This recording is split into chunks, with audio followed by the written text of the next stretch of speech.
Story 1. The Antikythera mechanism, Greece. C.100 BC, it was not found in a library. It was pulled from the sea. In 1901, sponge divers working off the Greek island of Antikythera surfaced with bronze fragments fused into stone. Statues, coins, debris, then something else. A corroded mass of gears no one could place. It was log boxed and left decay in a museum drawer. No one rushed to explain it. No one could. When researchers finally examined the fragments decades later, they assumed decoration, astronomical ornament, maybe a navigational aid. Then the scans began. X-rays in the 1950s, tomography in the 2000s. The corrosion peeled back digitally, gear by gear. The numbers did not behave like art. The teeth counts resolved into ratios, lunar cycles, metonic periods, Saros eclipses. The mechanism tracked the moon's irregular speed using a pin and slot system no one thought existed before medieval clocks. The scans disagreed with the textbooks. The math held. This was not approximation. It was prediction. Turn the crank, and the device outputs future eclipses decades in advance. Months labeled, cycles nested, errors measured in hours, not days. Then it got uncomfortable. To build this, someone had to know differential gearing. Someone had to machine bronze with repeatable precision. Someone had to encode astronomical theory into hardware. That knowledge was not supposed to exist in 100 BCE, so the language shifted. The device became unique, then anomaly, then one-off genius. That framing solved the problem. If it was singular, it did not require a lineage. No schools, no standards, no transmission failure to explain. The mechanism could be admired without consequences. Funding followed that assumption. Reconstruction grants were limited. Comparative searches stalled. The question who taught this was quietly avoided. One researcher pushed anyway. He waited years for access. He missed his daughter's graduation. When the full reconstruction was finally published, it confirmed the worst-case scenario. This was not experimental. It was mature. The gear trains showed optimization. The inscriptions assumed the user already understood the system, which implies something else existed before it. But no workshop has been found. No manual survived. No successes appear in the record. Within a few centuries, the entire class of technology vanishes. Mechanical astronomy resets to zero. The mechanism did not fail. The continuity did. Today, the Antikythera fragments sit behind glass, described as the world's first analog computer. The label is accurate. It is also insufficient. Computers do not appear fully formed. They are the end of a process. So where's the rest of it? That question remains officially unanswered. Not denied, just unpursued. The file is considered complete. The gears say otherwise. Calculated eclipse error under 2 hours. Story 2. The Shigar notches Ural Mountains, C.9. 000 BC. It should not have survived. What does not last this long. In 1890, gold miners cutting into a peat bog in the Ural Mountains uncovered a towering large sculpture, over 5 meters tall. Carved faces stacked vertically, its surface covered in notches, lines, and repeating geometric marks. It was named the Shigar idol and sent to a regional museum. For decades, it was treated as symbolic art, totemic, ritual, decorative. Then the dating changed everything. Radiocarbon tests in the 1990s, refined again in the 2010s, pushed the object back to nearly 9,000 BC, older than Stonehenge, older than the pyramids. A Mesolithic artifact with deliberate geometry. That alone caused discomfort. But the real problem was the notches. They were not random. Counts repeated. Sequences mirrored each other across the length of the idol. When researchers finally mapped them precisely, a pattern emerged. Group marks arranged in tiers, separated by facial divisions, repeating at consistent intervals. 7 tiers. Always 7. The counts within each tier clustered around the same values. Not perfect copies, but close enough to fall within statistical noise. Too close for ornament. Too structure for myth. The scans disagreed with the catalog description. The numbers held. One researcher proposed a heretical idea. This was not a statue. It was a register, a counting device, possibly a calendar key to lunar or seasonal cycles, encoded vertically instead of circularly. The idol did not depict time. It stored it. The response was swift and quiet. The proposal was filed as speculative. The museum label remained unchanged. No replication funding was approved. Comparative studies with other Mesolithic sites were postponed indefinitely. Why? Because accepting the function forced a larger admission. A standardized counting system implies Shared units. Shared units imply teaching. Teaching implies continuity across generations in a period officially defined as prenumerical. That continuity is missing from the narrative. The idol was shortened during early conservation. Lower sections were lost. Entire data segments may be gone forever. No one was reprimanded. No inquiry followed. She protested the cut. She never got tenure. Today, the sugar idol stands reconstructed. Its face is staring forward. Its notch is still described as enigmatic, but the measurements remain published. The tier counts are public. Anyone can run the numbers. They still resolve. This is the oldest known large-scale wooden object on Earth, and it carries something we are not supposed to find that early. Structured, repeatable quantification. Not written, not spoken, carved, and it does not stand alone. 7-tier notch sequence repeats across sites. Story 3. Indus Valley Standard weights Harappa and Mohenjo-Daro. C. 2600 BC.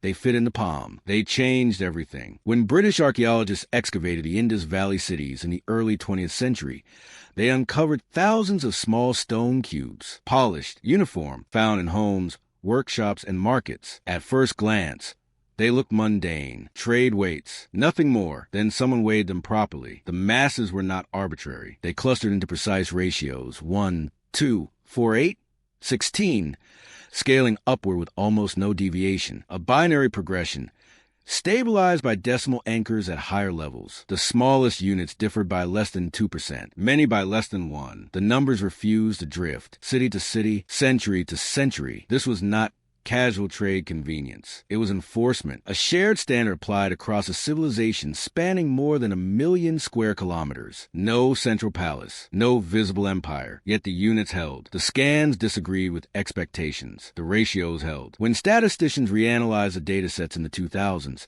they noticed something else. The weights grouped into discrete tiers. Not a smooth curve, but steps. 7 dominant mass classes appeared again and again, with subunits nested cleanly inside them. 7 tiers. Again, the same structural logic seen on the sugar idol.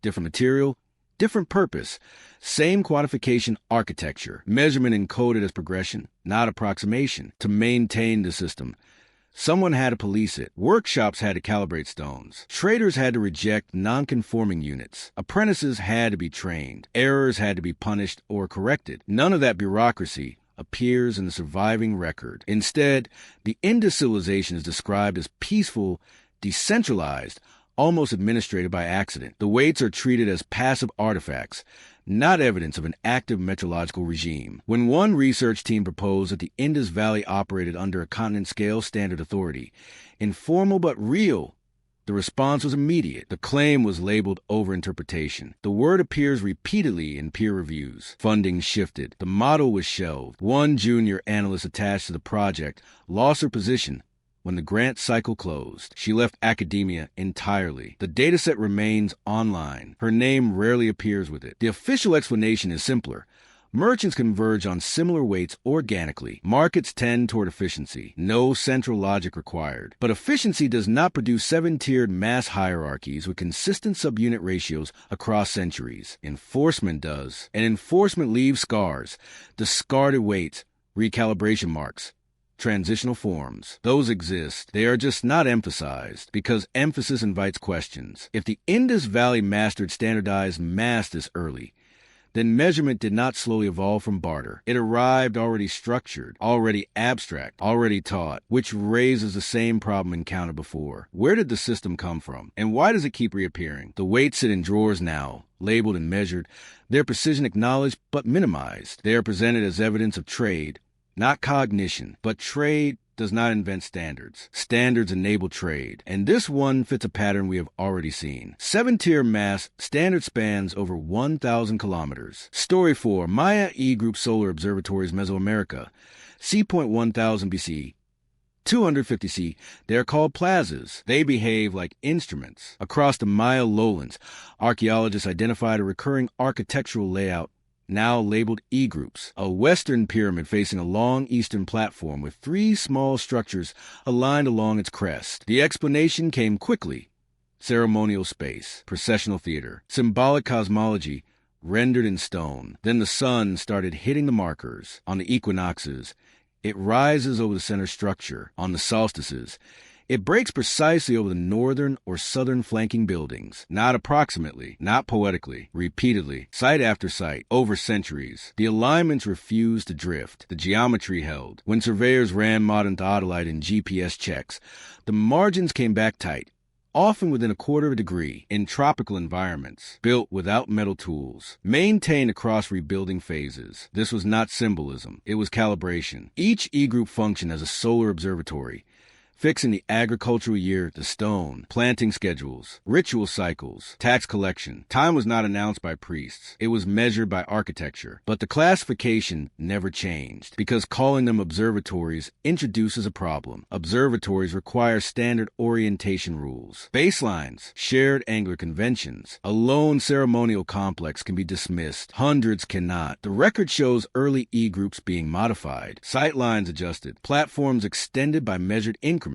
Later builders corrected earlier errors instead of preserving tradition. That behavior is diagnostic of instrument maintenance. The scans disagreed with the ritual model. The corrections told the truth. During 20th century restoration, several E-groups were partially dismantled to clarify sightlines for tourists. Original stones were moved. Angles were lost. No complete pre-restoration survey exists for some sites. The data was simplified. The precision was not preserved. A local surveyor objected during one reconstruction, documenting misalignments introduced by modern crews. His report circulated briefly, then vanished from the official site archive. He was not rehired the following season. He missed the birth of his first son. Today, E-groups are described as calendrical in a broad sense. The word instrument is avoided, yet the numbers remain published. The sunrise azimuths match predicted values for their construction dates, corrected for axial precession. That correction implies long-term sky tracking, generational knowledge, a feedback loop between observation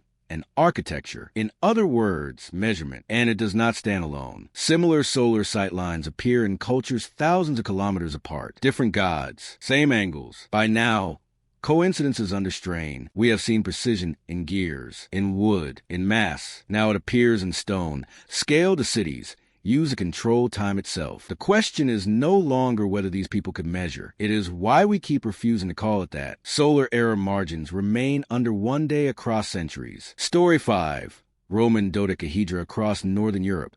2nd to 4th century, see, they keep turning up where they shouldn't. Small bronze objects. 12 pentagonal faces. Hollow. Each face pierced by a circular hole. No two holes the same size. Knobs at every vertex. Over 100 have been found across the former Roman frontier. Britain, Gaul, the Rhineland. None in Italy. None in the Mediterranean core. No texts mention them. No manuals explain them. Museums labeled them curiosities, amulets, decorative candle holders, children's toys. The explanations multiplied, because none fit. Then someone measured the holes. The diameters were not random. They formed paired sets across opposite faces. When aligned, each pair defined a fixed viewing angle. Change the pair, change the angle. Use the knobs as spacers, and the object stabilized at repeatable distances. The geometry resolved into optics with known distances. The dodecahedron could calculate range with fixed object sizes. It could estimate distance by angular occlusion, a portable surveying tool, or a military rangefinder. The measurements snapped into place. The pattern held. Experimental archaeologists replicated the tests. The results were consistent. The devices worked without lenses. No inscriptions needed. The user only had to be trained. That implication caused friction, because if Roman auxiliaries carried standardized optical measuring tools, then field engineering and artillery targeting were more advanced than the surviving treatises suggest. It implies a layer of applied science practice without documentation, or deliberately undocumented. So the narrative softened. One skeptic alternative was allowed into print. The objects would be candle holders, and the holes merely decorative. But soot and wax residue patterns do not match sustained burning. After that, discussion stalled. Grant proposals to systematically test all known specimens were declined. Museum access was limited. High-resolution internal scans were postponed. The objects remained scattered across collections, preventing comparative calibration studies. An independent researcher attempted a full angular catalog using museum photographs and scale references. Her results showed clustering into discrete angle classes, not a continuum. She could not secure a permanent position. The official descriptions remain cautious. Function Unknown, possibly ritual. The word measurement appears rarely and never prominently, yet the distribution tells its own story. These objects appear near forts, not temples, along supply routes, not shrines. There where patterns suggest handling, not display, and they were standardized, not identical, but bounded within tolerances, like tools produced by different workshops following the same spec, which returns us to a familiar problem. Standards require agreement. Agreement requires instruction. Instruction requires continuity. None of that is acknowledged here. Instead, the dodecahedrons sit in glass cases, rotated for symmetry, stripped of context. Their holes invite the eye, but not the question that matters. What were Roman engineers measuring that we no longer track? And how many of these tools were melted down, recycled, erased? Because no one wrote down why they mattered, the objects persist. The explanation does not. Angular measurement appears standardized across multiple frontiers. Story 6, the Egyptian Merkit in Bay Nile Valley. C. 2000 BC. They worked at night. That is the part usually skipped. In tombs and temple stores across Egypt, archaeologists cataloged two unremarkable tools: a plumb line with a sighting notch, the Merkit, and a simple palm rib crosspiece, the Bay. Together, they are described as ritual instruments used by priests to observe the stars. That phrasing is precise enough to avoid the implication. These were clocks. At night, when sundials fail, time can only be measured by motion. The Egyptians solved this by fixing a north-south line using circumpolar stars, then tracking stellar transits across it. Each crossing marked a time interval, repeated night after night.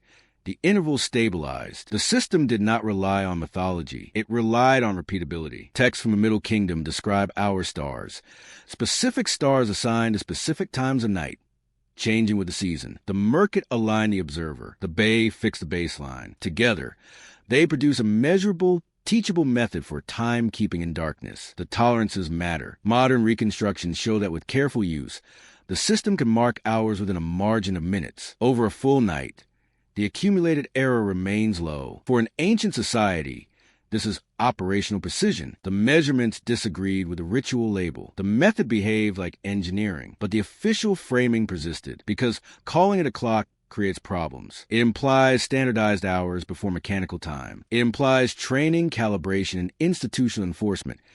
Time kept the same way across cities and generations. That continuity is uncomfortable. Inscriptions show corrections. Lists of hour stars were updated as precession shifted the sky. That requires longitudinal observation and willingness to revise standards. This is not passive tradition. It is maintenance. During the 19th century, several Merkits were removed from context and displayed separately as curios. Their associated texts were stored elsewhere. The system was fragmented in presentation. The data was separated, the function blurred. One Egyptologist argued that temple orientation data only makes sense if nighttime stellar clocks were standardized nationwide. His work was criticized as overly technical. He spent the remainder of his career cataloging amulets. He never supervised another excavation. Today, museum placards describe the Merkit as symbolic. Educational materials emphasize religion over method. The fact that these tools solve a universal problem, how to measure time without light, is rarely foreground. Yet the solution is elegant, minimal, portable, reproducible, and it fits the pattern we have been building. Precision without theory, standardization without textbooks, measurement embedded in practice, then relabeled as belief. By this point, the pattern should be clear. Measurement did not wait for modern science to permit it. It emerged wherever survival required coordination. And it was good, very good. What comes next, however, no longer hides in tombs or stone. It moves, and it refuses to drift. Nighttime hours standardized using fixed stellar transits. Story 7. The South-Pointing Chariot, China.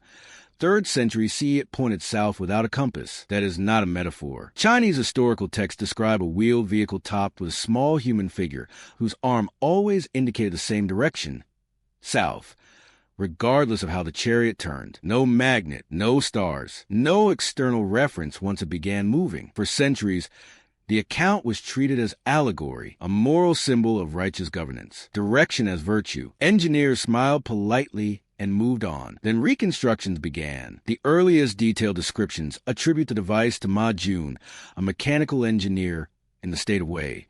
Around 255 CE, the text specified gear counts, axle connections, differential behavior. When modern engineers followed those instructions literally, the result worked perfectly. The Chariot used a differential gear system that compared the rotation of the left and right wheels. When the vehicle turned, the differential compensated, rotating the pointer to cancel the change. Over flat ground, the figure maintained a constant orientation. This is inertial direction keeping. Without inertia sensors, the measurements agreed with the text. The mechanism held. Differential gearing is officially invented in Europe more than 1,000 years later. Yet here it was fully operational, documented, and applied to navigation, not in a workshop curiosity, but mounted on a road vehicle. That creates a historical problem, because a device like this is useless without calibration. Wheel circumference must be standardized. Gear ratios must be precise. Road conditions must be accounted for. The system only works if tolerances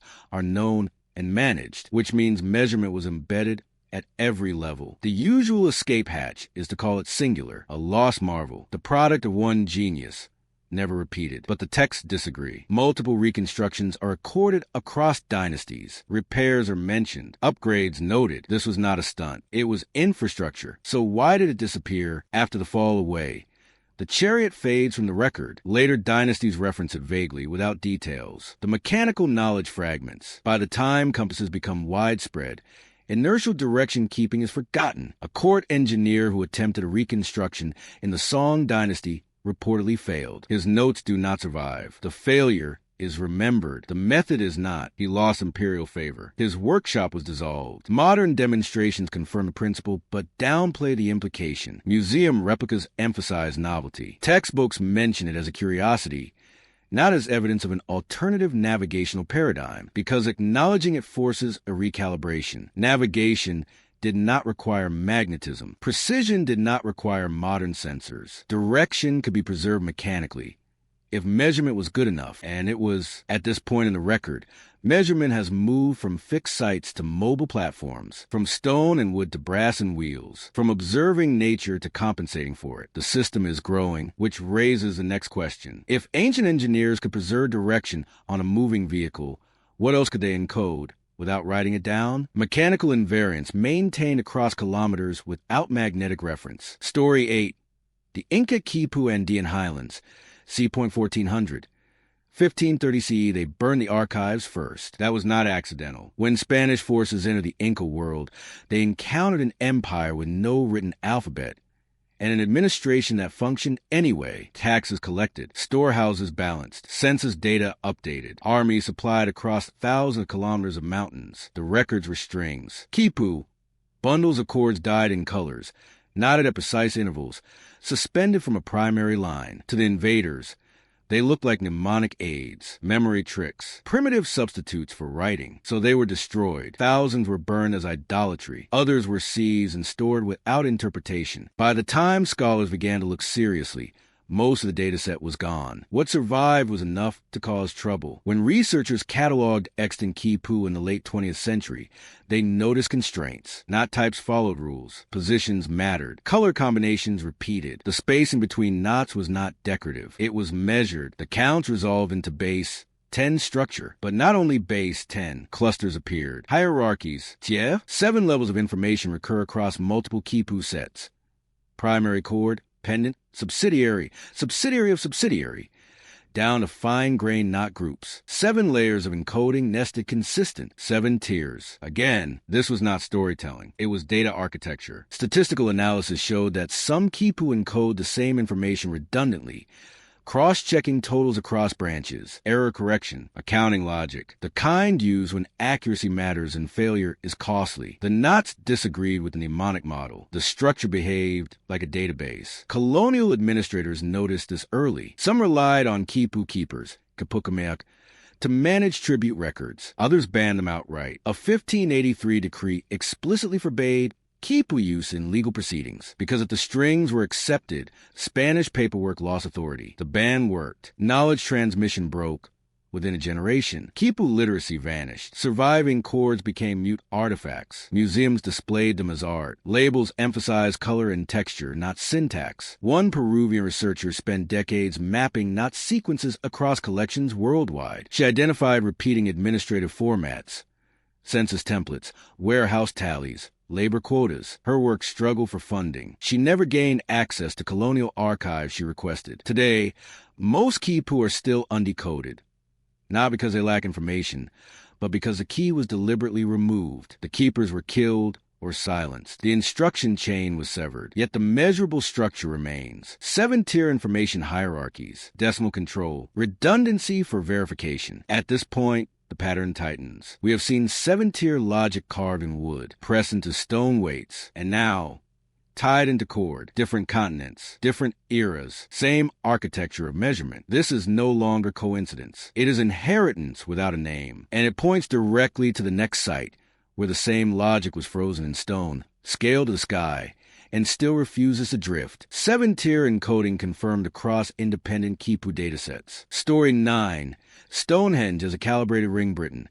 C.3000, 2000 BCE. It was measured before it was monumental. Stonehenge is presented as a mystery of purpose, temple, calendar, burial ground. The debate distracts from the part that can be tested: geometry. When modern laser surveys were finally applied to the site, the stones did not resolve into rough circles. They resolved into units. The outer Sarsen ring forms a near-perfect circle, but more importantly, the stones themselves share consistent dimensions. Lintels standardized in length, uprights paired by mass, mortise and tenon joints cut to repeatable tolerances. This was not aesthetic consistency. It was specification. The diameters of the circles aligned with integer multiples of a base unit, what some researchers call the long foot. The space in between stones follows discrete steps, not a continuum. Errors are bounded, corrected, and repeated. The measurements disagreed with the ritual-only model. The layout behaved like a calibrated instrument. Then came the alignment data. The axis of Stonehenge points to the midsummer sunrise and midwinter sunset with accuracy that accounts for horizon elevation, not approximately corrected. That correction implies prior observation and adjustment, not symbolic placement. But the deeper issue sits beneath the stones. Excavation records show that earlier timber circles on the same site followed similar proportions. When stone replaced wood, the geometry was preserved. The material changed. The unit did not. 7 concentric or radial elements dominate the design when including ditches, rings, and sight lines. Not all are visible today. Some are filled, others eroded, but the pattern emerges in the plans. 7 tiers. Again, this is where the breadcrumb closes. The same 7-tier logic seen on the Shigar idol, in Indus weights, and in Inca Quipu reappears here. Encoded spatially instead of numerically, measurement without numbers, standards without notation. During 20th century restoration, stones were re-erected using assumptions of symmetry rather than original unit spacing. Several lintels were repositioned. Some tolerances were lost. The reconstruction simplified the system. The unit was blurred. A surveyor involved in one early restoration raised objections in his field notes, warning that modern cranes were correcting ancient geometry. His notes were archived, not acted upon. He never worked on the site again. Today, Stonehenge is framed as enigmatic by design. That framing persists because acknowledging a standardized unit system forces a conclusion. Late Neolithic Britain practiced precise metrology at scale, not myth, not guesswork, measurement. At this stage, the pattern has locked. 7-tier structures across 4 continents, different materials, different functions, one logic, which leaves only one possibility. Either human cultures repeatedly and independently reinvented the same measurement architecture, or something older fractured and reappeared where conditions allowed. The next and final case does not resolve that question. It destabilizes it. Shared unit spacing repeats across 7 concentric design elements. Story 10, the Baghdad Battery, Mesopotamia, C.200 BCE. 200 CE, it was never supposed to produce power. That is why it matters. In the 1930s, archaeologists excavating near modern-day Baghdad uncovered a small ceramic jar. Inside, a rolled copper cylinder, an iron rod, and traces of acidic residue. No inscriptions, no wires. It was cataloged, stored, and largely ignored until someone assembled it correctly. When filled with vinegar or wine, the jar produces a measurable electric potential, roughly 1 volt. Not a shock, a steady output, enough to plate metals, stimulate chemical reactions, or serve as a reference source. The experiment was repeatable. The voltage held. This object became known as the Baghdad battery, a name that solved one problem and created another. If it was a battery, then electricity was being generated intentionally 2,000 years before Volta. If it was not, then the configuration was an extraordinary coincidence. The official position chose coincidence. Alternative explanations were promoted. Scroll storage, ritual container, healing charm. Each required ignoring the metal pairing, the insulation, and the electrolyte traces, elements that only matter if current is the point. The measurements disagreed with the dismissal. The output persisted. When replicas were tested under controlled conditions, the results clustered tightly. Identical materials produced nearly identical voltages. That consistency implies design, and design implies calibration. Voltage is not useful without reference. You must know what enough looks like. That requires comparative measurement. Multiple cells stacked or sequenced, which means this was not an isolated curiosity. Yet no network is acknowledged. Research stalled after the 1970s. Some museums removed the battery framing from labels. Others banned live demonstrations. The object was quietly recategorized as of uncertain function. One experimental archaeologist who continued testing published results showing plating effects on small metal objects. His lab access was later revoked. The equipment was reassigned. He never finished the series. Here is the pivot. Every device before this measured the world passively. Time, angle, mass, direction, information. This one does something else. It produces a controlled output, a standard potential. Measurement crosses into manipulation, and it does so using the same logic we've already seen.